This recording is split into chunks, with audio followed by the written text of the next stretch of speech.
viu? Gente, olha isso.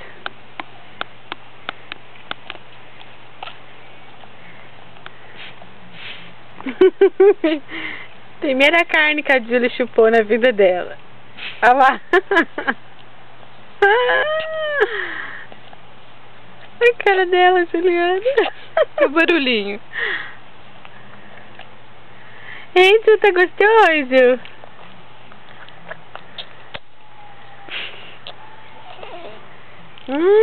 Delícia!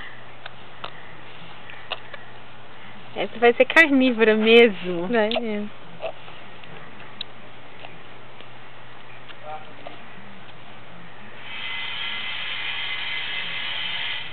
Gostoso, Ju? Mas...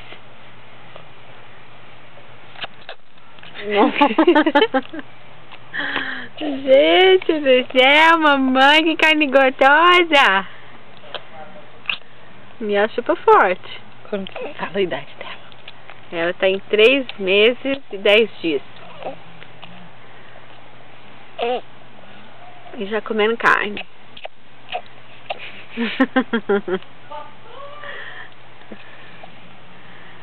É, Dudu.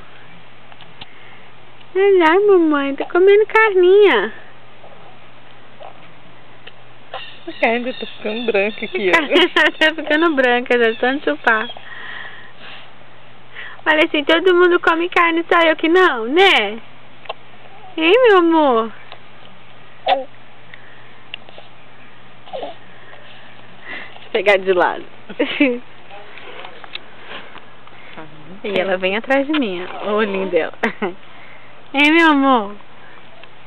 Você gosta da câmera, né?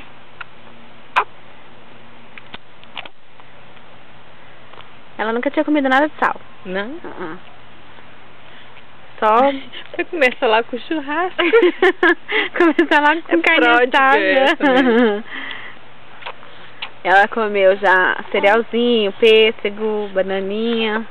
Pulou pro churrasco. E aí já pulou logo pro churrasco.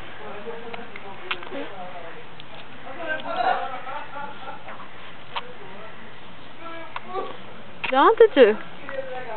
Daqui a pouco você engole a carne inteira da Se não segurar direitinho, engole, né? Nossa, vai passa direto. Segurando forte, meu filho. Chega, acabou. Chega, né? Vamos Chega. mamar mamadeira agora? Chega. Que vai chorar? Será? Acabou, filha? Acabou?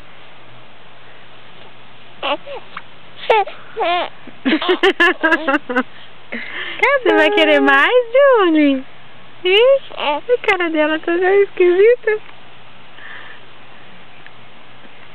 Hein, Ju, você quer mais? Ele tá rotando. Quer? Chega.